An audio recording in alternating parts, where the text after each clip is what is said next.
ಇದೇ ನೋಡಿ ನಿಮ್ಮ final time table for second P U C examination March 2025. So ಇಲ್ಲಿ ನಾನು ನಿಮಗೆ ಕ್ಲಿಯರ್ ಕಟ್ಟಾಗಿ ಒಂದು ಪಿಕ್ಚರ್ ಕೊಡ್ತೀನಿ ದ್ಯಾಟ್ ನಿಮ್ಮ ಒಂದು ಪಿ ಯು ಸಿ ಎಕ್ಸಾಮ್ಗೆ ನೀವು ಯಾವ ಥರ ಪ್ರಿಪ್ರೇಷನ್ ಮಾಡ್ಕೋಬೇಕು ಆ್ಯಂಡ್ ಅದರಲ್ಲಿ ಎಷ್ಟು ದಿನ ಲೀವ್ ಇದೆ, ಎಷ್ಟು ಚೆನ್ನಾಗಿ ಪ್ರಿಪೇರ್ ಹಾಕೋಬಹುದು ಅನ್ನೋದನ್ನು ನಿಮಗೆ ಕ್ಲಿಯರಾಗಿ ತಿಳಿಸ್ಕೊಡ್ತೀನಿ. ಸೊ ಹಾಗಾಗಿ ವಿಡಿಯೋನ ಎಂಡ್ ತನಕ ನೋಡೋದನ್ನು ಮರಿಬೇಡಿ. Okay, so first and foremost starting exam ನಿಮಗೆ ಬಂದುಬಿಟ್ಟು Saturday 1 of March 2025 ಇರೋದು ಕನ್ನಡ. ಸೊ ಕನ್ನಡ ಸ್ಟೂಡೆಂಟ್ಸ್ ಅಲ್ಲದೆ ಇದ್ದರೆ ನೀವೇನಪ್ಪ ಆದರೂ ನಿಮಗೆ ಸ್ಟಾರ್ಟಿಂಗ್ ಎಕ್ಸಾಮು ಮಾರ್ಚು 3ಗೆ ಮಂಡೇ ಅಂದರೆ ಮ್ಯಾಥ್ಸಿಂದ ಸ್ಟಾರ್ಟ್ ಆಗುತ್ತೆ, ಸರಿನಾ? ಅದಾಗಿ 4th of Marchಗಿರೋದು ನಿಮ್ಮ ಸಂಸ್ಕೃತ್ ಎಕ್ಸಾಮಿನೇಷನ್ಸು ಸಂಸ್ಕೃತ್ ಸ್ಟೂಡೆಂಟ್ಸ್ಗೆ. ಅದಾದಮೇಲೆ ಸ್ಟಾಟ್ಸ್ ಸ್ಟೂಡೆಂಟ್ಸ್ ಯಾರಿದ್ದೀರಾ ನಿಮಗೆ ವೆಡ್ನೆಸ್ಡೇ 5ಗೆ ಸ್ಟಾಟ್ಸ್ ಎಕ್ಸಾಮ್ ಇದೆ. So Thursday leave, there is no examination on Thursday. ಅದಾದಮೇಲೆ 7th ಬಂದುಬಿಟ್ರೆ ಯು ಹ್ಯಾವ್ ಫಿಸಿಕ್ಸ್ ಎಕ್ಸಾಮಿನೇಷನ್, ಸರಿನಾ? ಸೊ ಈ ರೀತಿ ನಿಮ್ಮ ಒಂದು ಟೈಮ್ ಟೇಬಲನ್ನು ಸ್ಕೆಡ್ಯೂಲ್ ಮಾಡಿದ್ದಾರೆ, ಸ್ಟ್ರಕ್ಚರೈಸ್ಡನ್ನು ಮಾಡಿದ್ದಾರೆ. ಸೊ ನೆಕ್ಸ್ಟು ಯಾವುದೆಲ್ಲ ಎಕ್ಸಾಮ್ಸ್ ಇದೆ ಅಂತ ನೋಡ್ಕೊಂಡು ಬರೋಣ ಬನ್ನಿ. ಮುಂದಕ್ಕೆ ನೋಡ್ಕೊಂಡು ಬಂದರೆ 12th ಎಕ್ಸಾಮ್ ಇರೋದು, ಅಂದರೆ 7ಗೆ ನಿಮಗೆ ಫಿಸಿಕ್ಸ್ ಇದ್ದರೆ 4 ದಿನ ಗ್ಯಾಪ್ ಆದಮೇಲೆ ನಿಮಗೆ ಕೆಮಿಸ್ಟ್ರಿ ಎಕ್ಸಾಮ್ಸನ್ನು ಇಟ್ಟಿದ್ದಾರೆ. ಅದಾದಮೇಲೆ 2 ದಿನ ಗ್ಯಾಪ್ ಆದಮೇಲೆ currently you have English examination, ಸರಿನಾ?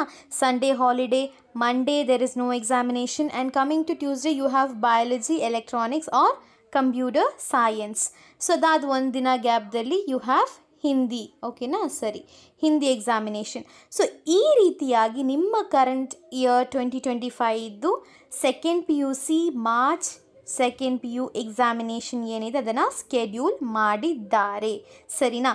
ಇವಾಗ ನಿಮಗೆ ಎಕ್ಸಾಮ್ ಇದ್ದು ಪ್ಲ್ಯಾನ್ ಸಿಕ್ತು, ಅಂದರೆ ಯಾವ್ಯಾವ ಎಕ್ಸಾಮ್ ಇದೆ ಅಂತ ಐಡಿಯಾ ಸಿಕ್ತು, ಎಷ್ಟೊಂದು ದಿನ ಲೀವ್ ಇದೆ ಅಂತ ಐಡಿಯಾ ಸಿಕ್ತು, ಸರಿ, ಡನ್. ಬಟ್ ಎಷ್ಟೋ ಜನಕ್ಕೆ ಡೌಟ್ ಇರುತ್ತೆ, ಆಗ ನಂದು ಇವಾಗ ಸ್ಟಾರ್ಟಿಂಗಿಂದ ಎಂಡ್ ತನಕ ಫುಲ್ ಸಿಲೆಬಸ್ ಕಂಪ್ಲೀಟ್ ಆಯಿತು. Type number 1 student, type number 2 student ಹೇಳ್ತಾರೆ ಅಕ್ಕ ಫಸ್ಟಿಂದ ಆಲ್ಮೋಸ್ಟ್ ಆಯಿತು, ಬಟ್ ನಾನು ಮಿಡಲ್ ಆಫ್ ದ ಸಿಲೆಬಸ್ ಇದ್ದೀನಿ, ಏನು ಮಾಡಲಿ ಅನ್ನೋದು second type of student.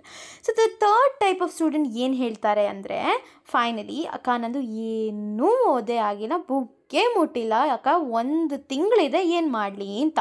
So ಈ 3 ಥರದ ಸ್ಟೂಡೆಂಟ್ಸ್ದು ಡಿಫ್ರೆಂಟ್ ಒಪಿನಿಯನ್ ಇದೆ, ಸರಿನಾ? ಅಂದರೆ ಡಿಫ್ರೆಂಟ್ ಏನೋ ಅಸಂಪ್ಷನ್ ಅಂಡ್ ದೇರ್ ಥಾಟ್ಸ್ ಅದೇ. ಬಟ್ ನಾನು ಏನು ಹೇಳ್ತೀನಿ ಅಂದರೆ, ಈ 3 ಜನಕ್ಕೂ ಕೂಡ 100% I assure you will score 90+ in all the subjects. All the subjects ಬೇಡ, ನಮ್ಮ ಬೇಸಿಕಲಿ ಬೇಕಾಗಿರೋದು PCM ಆರ್ PCMB, ಈ ಸಬ್ಜೆಕ್ಟಲ್ಲಿ ಡಿಸ್ಟಿಂಕ್ಷನ್ ಸ್ಕೋರ್ ಮಾಡೋದು 90+. ಸೊ ದ್ಯಾಟ್ ಅದು ಯಾಕೆ ಹೇಳ್ತಾ ಇದ್ದೀನಿ ಅಂದರೆ, ಇದರಿಂದ ಮುಂದೆ you will get very good root for KCET-ಯಲ್ಲಿ ತುಂಬ ಚೆನ್ನಾಗಿ ನೀವು ಮಾರ್ಕ್ಸ್ ಸ್ಕೋರ್ ಮಾಡ್ಬೋದು. ಓಕೆ, ಇದ್ರ ಬಗ್ಗೆ ಡಿಸ್ಕಷನ್ ನಾವು ನೆಕ್ಸ್ಟ್ ವೀಡಿಯೋಸಲ್ಲಿ ಮಾಡ್ಕೊಂಡು ಬರೋಣ. ಬಟ್ ಇವಾಗ ಫಟಾಫಟಾಗಿ ಸ್ಟಡಿ ಪ್ಲ್ಯಾನ್ ಯಾವ ಥರ ಅಂತ ನೋಡ್ಕೊಂಡು ಬರೋಣ ಬನ್ನಿ. ಓಕೆ, ಸೊ ಯಾವುದೇ ಒಂದು ವಿಚಾರನ ಸ್ಟಾರ್ಟ್ ಮಾಡ್ಕೋಬೇಕು ಲೈಫಲ್ಲೂ ಅಷ್ಟೇ ಅಥವಾ ಟ್ರಾವೆಲಿಂಗ್ ಮಾಡುವಾಗಲೂ ಅಷ್ಟೇ, ಏನೇ ವಿಚಾರ ಸ್ಟಾರ್ಟ್ ಮಾಡುವಾಗ ಪ್ಲ್ಯಾನಿಂಗ್ ಬೇಕು, ಹೌದಲ್ವಾ? ಎಕ್ಸಾಂಪಲ್, ನಾಳೆ ನನಗೆ ಒಂದು ಒಳ್ಳೆ ಸ್ಪಾಟಿಗೆ ಹೋಗೋಕ್ಕಿದೆ, ಫ್ರೆಂಡ್ಸ್ ಜೊತೆ ಟ್ರಾವೆಲಿಂಗ್ ಮಾಡೋಕ್ಕಿದೆ ಅಂದರೆ ನೀವು ಪ್ಲ್ಯಾನಿಂಗ್ ಮಾಡಿರ್ತೀರಲ್ಲ, ಇಷ್ಟಿಷ್ಟು ಗಂಟೆಗೆ ಎದ್ದೊಳ್ಬೇಕು, ಇಷ್ಟಿಷ್ಟು ಗಂಟೆಗೆ ಈ ಸ್ಪಾಟಲ್ಲಿ ಇರಬೇಕು, ಇಷ್ಟು ಗಂಟೆಗೆ ಬ್ರೇಕ್ಫಾಸ್ಟ್ ಮಾಡಬೇಕು, ನಾಷ್ಟ ಮಾಡಬೇಕು, ಇದೆಲ್ಲ ಪ್ಲ್ಯಾನಿಂಗ್ಸ್ ಮಾಡಿರ್ತೀರ, ಸರಿನಾ? ಅದೇ ಥರ ಸ್ಟಡಿ ಪ್ಲ್ಯಾನ್ ಅಂದರೆ ಎಕ್ಸಾಮ್ಗೆ ಯಾವ ಥರ ನಾವು ಪ್ರಿಪೇರ್ ಆಗಬೇಕು, ಎಷ್ಟೊಂದು ದಿನ ಗ್ಯಾಪ್ ಇದೆ ಅನ್ನೋದನ್ನು ನಾನು ಕ್ಲಿಯರ್ ಕಟ್ಟಾಗಿ ಹೇಳ್ಕೊಡ್ತೀನಿ. ನೀವು ಏನೇ ತಲೆ ಕೆಡ್ಸ್ಕೊಳ್ಳಿಕ್ಕೆ ಹೋಗಬೇಡಿ, ಯಾಕಂದರೆ ನಾನೆಲ್ಲ ಪ್ಲ್ಯಾನ್ಸನ್ನು ತಿಳಿಸ್ಕೊಡ್ತೀನಿ ತಾನೆ, ಅದ್ರ ಥರಾನೇ ನೀವು ಫಾಲೋ ಮಾಡ್ಕೊಂಡು ಹೋದರೆ ಖಂಡಿತವಾಗಲೂ ಯು ವಿಲ್ ಸ್ಕೋರ್ ಡಿಸ್ಟಿಂಕ್ಷನ್, ಸರಿನಾ? ಓಕೆ, ಸ್ಟಾರ್ಟಿಂಗ್ ವಿತ್ ಕನ್ನಡ ಯಾರಿಗೆಲ್ಲ ಇದೆ ಹ್ಯಾಂಡ್ ರೈಸ್ ಮಾಡಿಕೊಡಿ. ಓಕೆ, ಕಮೆಂಟ್ ಸೆಕ್ಷನಲ್ಲಿ ತಿಳಿಸಿ ಕನ್ನಡ ಸ್ಟೂಡೆಂಟ್ಸ್. ಸೊ ಕನ್ನಡ ಯಾರಿಗೆಲ್ಲ ಇದೆ ಅವರು ಅಂದರೆ March 1ಗೆ ನಿಮಗೆ ಎಕ್ಸಾಮ್ ಸ್ಟಾರ್ಟ್ ಆಗುತ್ತೆ. ಸೊ ಅದಕ್ಕಿಂತ ಮುಂಚೆ ಅಷ್ಟೊಂದು ದಿನ ಗ್ಯಾಪ್ ಇರುತ್ತೆ, ಫೆಬ್ರವರಿ ತನಕ, ಸರಿನಾ? ಆ ಫೆಬ್ರವರಿಯಲ್ಲಿ ಏನು ಮಾಡ್ಕೋಬೇಕು, ಕನ್ನಡ ಎಕ್ಸಾಮ್ಗೆ ಒಂದು 2 ದಿನ ಓದಿದ್ರೆ ಸಾಕು ಅಂತ ಅನಿಸುತ್ತೆ. ಯಾಕಂದರೆ ಅದಕ್ಕಿಂತ ನೆಕ್ಸ್ಟ್ ಎಕ್ಸಾಮ್ ಇರೋದು ನಿಮಗೆ ಮ್ಯಾಥ್ಸ್, ವೆರಿ ನೆಕ್ಸ್ಟ್ ಇರೋದು maths. So Kannada students be careful that ನಿಮಗೆ ಇರೋದು ಎಷ್ಟು the very next to next day maths exam ಇದೆ, ಕರೆಕ್ಟಾ? ಹಾಗಾದರೆ ಫುಲ್ ಫೆಬ್ರವರಿಲಿ ಮ್ಯಾಥ್ಸ್ ಓದ್ತೀರಾ? ಅಂದರೆ ಫೆಬ್ರವರಿ ಹೇಳ, ಫೆಬ್ರವರಿಗಿಂತ ಒಂದು ಫೆಬ್ರವರಿ ಲೈಕ್ 1ಕ್ಕಿಂತ ಬಿಫೋರ್ 1 ಅಂದರೆ ಇವಾಗ 10 ಡೇ ಬಿಫೋರ್ ಅಥವಾ 5 ಡೇ ಬಿಫೋರ್ ಮ್ಯಾಥ್ಸನ್ನು ಸ್ಟಡಿ ಮಾಡೋದು ಒಳ್ಳೆಯದು ಅನಿಸುತ್ತೆ. ವೆರಿ ನೆಕ್ಸ್ಟ್ ಡೇ ಅಂದರೆ ಆಫ್ಟರ್ ದಟ್ 5 ಡೇ 2 ಡೇ ಗ್ಯಾಪಲ್ಲಿ ನೀವು ಕನ್ನಡ ಓದ್ಕೋಬಹುದು ಅಂತ ನನ್ನ ಒಂದು ಅನಿಸಿಕೆ. So Kannada no worry, English no worry. ಯಾಕೆ ಹೇಳ್ತಿದ್ದೀನಿ ಅಂದರೆ ಬೇಸಿಕಲಿ ನೀವು ಈ ಒಂದು ಸಬ್ಜೆಕ್ಟ್ಸ್ ಅಂದರೆ PCM ಆರ್ PCMB ಸ್ಕೋರ್ ಮಾಡಿದ್ರೆ it's more than enough to get a good engineering college, medical college, or pharmacy college ಅಥವಾ ಯಾವುದೇ ಒಂದು ಡಿಗ್ರಿ ಕಾಲೇಜ್, ಪ್ರೊಫೆಷ್ನಲ್ ಕಾಲೇಜ್ ಹೋಗ್ತಿದ್ದೀರಲ್ಲ ಅದು KCTಯಲ್ಲಿ ಇಷ್ಟು ಅಂದರೆ ಇದ್ರ ಬಗ್ಗೆ ನಿಮಗೆ ಇನ್ನೂ ಜಾಸ್ತಿ ಐಡಿಯಾಸ್ ಕೊಡ್ತಾ ಹೋಗ್ತೀನಿ. ನಾವು I am just telling you basics. ಇದ್ರ ಬಗ್ಗೆ ಟೆನ್ಷನ್ ಮಾಡೋಕ್ಕೆ ಹೋಗಬೇಡಿ. ಬಟ್ ನಾನು ಹೇಳ್ತಿರೋದು ಏನಪ್ಪ ಅಂದರೆ ಈ ಒಂದು ಲ್ಯಾಂಗ್ವೇಜ್ ಸಬ್ಜೆಕ್ಟ್ಸಲ್ಲಿ ತುಂಬ ಒಳ್ಳೆ ಮಾರ್ಕ್ಸ್ ಬೇಕು ಅಂತ ಏನಿಲ್ಲ, ಪಾಸಿಂಗ್. ಯಾಕಂದರೆ ನೀವೇನಾದರೂ ಇಂಜಿನಿಯರಿಂಗ್ ಸ್ಟೂಡೆಂಟ್ ಅಥವಾ there are 2 types of students. ನನಗೆ ಬೋರ್ಡ್ಸಲ್ಲಿ ಚೆನ್ನಾಗಿ ಬಂದರೆ ಸಾಕು. There is another type of student, ನನಗೆ ಇಂಜಿನಿಯರಿಂಗ್ ಕಾಲೇಜ್ ಬೇಕು, ಡೆಂಟಲ್ ಕಾಲೇಜ್ ಬೇಕು, ಅಂದರೆ ಟಾಪ್ ಮೆಡಿಕಲ್ ಕಾಲೇಜ್ ಬೇಕು. ಈ ಥರ ಇರೋ ಸ್ಟೂಡೆಂಟ್ಸ್ ಅಂದರೆ that I would say that ಲ್ಯಾಂಗ್ವೇಜನ್ನು ತುಂಬ ಟೆನ್ಷನ್ ಮಾಡೋಕ್ಕೆ ಹೋಗಬೇಡಿ, ಚಿಲ್ ಮಾಡ್ಕೊಂಡು ಹೋಗಿ, ಸರಿನಾ? ಸರಿ, ಒಂದಿನ ಗ್ಯಾಪಲ್ಲಿ ಮ್ಯಾಥ್ಸ್ ಓದ್ಕೋಬಹುದಾ? No, you should revise, you should check previous year question ಪೇಪರ್ಸನ್ನೆಲ್ಲ ಸಾಲ್ವ್ ಮಾಡಿದ್ರೆ ದಟ್ ಮ್ಯಾಥ್ಸ್ ಕೂಡ ಈಸಿಯಾಗಿ, ಸ್ಮೂತಾಗಿ, ಈಸಿ ಪೀಸಿಯಾಗಿ ಹೋಗುತ್ತೆ. ಅದಾದಮೇಲೆ 3 ದಿನ ಗ್ಯಾಪ್ ಇದೆ ಫಾರ್ ಫಿಸಿಕ್ಸ್. ಆ 3 ದಿನಾನೂ ನೀವು ಫಿಸಿಕ್ಸನ್ನು ಓದ್ಕೋಬಹುದು. And very next you have is ಕೆಮಿಸ್ಟ್ರಿಗೆ ಎಷ್ಟು ದಿನ ಗ್ಯಾಪ್ ಇದೆ? 4. ಸೊ 4 ದಿನ ಗ್ಯಾಪ್ ಇದ್ದರೆ you can easily tackle that chemistry as well.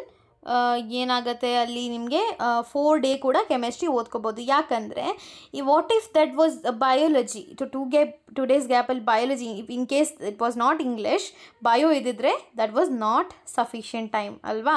ಹಾಗಾಗಿ ಈ ಒಂದು ಸ್ಟ್ರಕ್ಚರೈಸ್ ಮಾಡಿದ್ದಾರೆ ನೋಡಿ time table. I love it, ತುಂಬ ಚೆನ್ನಾಗಿದೆ. ಸೊ ನಿಮಗೆ ಸ್ಟೂಡೆಂಟ್ ಫ್ರೆಂಡ್ಲಿ ಆಗೇ ಮಾಡ್ಕೊಂಡಿದ್ದಾರೆ ಅಲ್ವಾ? ಇಲ್ಲಾಂದರೆ ಯಾರು ಕೊಡ್ತಾರೆ 4 days leave for chemistry and who would give 3 days leave for physics ಅಲ್ವಾ? ಓಕೆ, ಸೊ ಇಂಗ್ಲೀಷ್ ಏನಿದೆ ಅದು 2 ಡೇಸಲ್ಲಿ ಓದ್ಕೋಬೋದು. And 1 day enough. ಯಾಕೆ ಹೇಳ್ತಿದ್ದೀನಿ ಅಂದರೆ 2 + 1 ಅಂದರೆ you will get 3 day. 3 day 1 day from here you will catch up there, that you get 3 day so that you can study biology, ಸರಿನಾ? So ಈ ರೀತಿಯಾಗಿ ನಾವು ಈಸಿಲಿ ಎಲ್ಲ ಸಬ್ಜೆಕ್ಟ್ಸ್ ಅಂದರೆ 6 ಸಬ್ಜೆಕ್ಟನ್ನು ಟ್ಯಾಕಲ್ ಮಾಡ್ಕೋಬಹುದಾಗಿರುತ್ತೆ, ಸರಿನಾ? ಇಷ್ಟೇ ವಿಷಯ, ವೆರಿ ಸಿಂಪಲ್ ಟಾಪಿಕ್, ಸರಿನಾ? ಇದು ನಾನು ತಿಳಿಸೋ ರೀತಿಲಿ ಸ್ಟಡಿ ಪ್ಲ್ಯಾನ್ ಮಾಡ್ಕೊಂಡು ಹೋದರೆ you will definitely there is a possibility you will score 100 out of 100 in all the 4 main subject ಅಥವಾ 6 ಸಬ್ಜೆಕ್ಟಲ್ಲೂ ಸ್ಕೋರ್ ಮಾಡಬಹುದು ಅಲ್ವಾ? ಯಾಕೆ 100 ಬೇಡ, ನಂಗೆ ಡಿಸ್ಟಿಂಕ್ಷನ್ 90+ ಬಂದರೂ ಸಾಕು ಅನ್ನೋರು ಕಣ್ಣು ಮುಚ್ಕೊಂಡು ಡಿಸ್ಟಿಂಕ್ಷನ್ ಸ್ಕೋರ್ ಮಾಡ್ಬೋದು ಬೋರ್ಡ್ ಎಕ್ಸಾಮಲ್ಲಿ. Because that is damn easy, ತುಂಬ ಈಸಿ ಆಗಿರುತ್ತೆ ಕ್ವೆಶನ್ಸ್ ಎಲ್ಲ. ಅದು ಟೆನ್ಷನ್ ಮಾಡೋಕ್ಕೆ ಹೋಗಬೇಡಿ, ತಲೆ ಕೆಡ್ಸೋಕ್ಕೆ ಹೋಗಬೇಡಿ. ಸೊ ಇಷ್ಟೊಂದು ವಿಚಾರನ ಏನಪ್ಪ ನಾನು ಹೇಳಿದ್ದೀನಿ ಅದನ್ನು ಅಡ್ಯಾಪ್ಟ್ ಮಾಡ್ಕೊಳ್ಳಿ. ಪ್ಲ್ಯಾನನ್ನು ಒಂದು ಯೂಸಿಗೆ ತಳ್ಕೊಳ್ಳಿ. ನಾನು ಹೇಳಿದ ಪ್ಲ್ಯಾನನ್ನು ಅದೇ ರೀತಿ ನೀವು ಏನಾದರೂ ಫಾಲೋ ಮಾಡಿಕೊಂಡ್ರೆ you are gonna be a distinction student and you may be a topper also, ಹೌದಾ? ಸೊ ಈ ವಿಡಿಯೋ ನೋಡ್ತಿರೋ ಪ್ರತಿಯೊಬ್ಬರಿಗೂ thank you so much. And very important message ಏನಪ್ಪ ಅಂದರೆ ಈ ವಿಡಿಯೋನ ನಿಮ್ಮ ಫ್ರೆಂಡ್ಸ್ಗೂ ಶೇರ್ ಮಾಡಿ, ಸೊ ದಟ್ ಅವರು ಇದರಿಂದ ಇನ್ಫಾರ್ಮೇಷನ್ ಗೇನ್ ಮಾಡ್ತಾರೆ ಆ್ಯಂಡ್ ಯೂಸ್ ತಗೊಳ್ತಾರೆ ಅಂತ ಹೇಳ್ತಾ ಈ ವಿಡಿಯೋನ ಇಲ್ಲಿಗೆ ಎಂಡ್ ಮಾಡ್ಕೊಳ್ಳೋಣ. Thank you so much. Love you all the best for your examination. Jai Hind.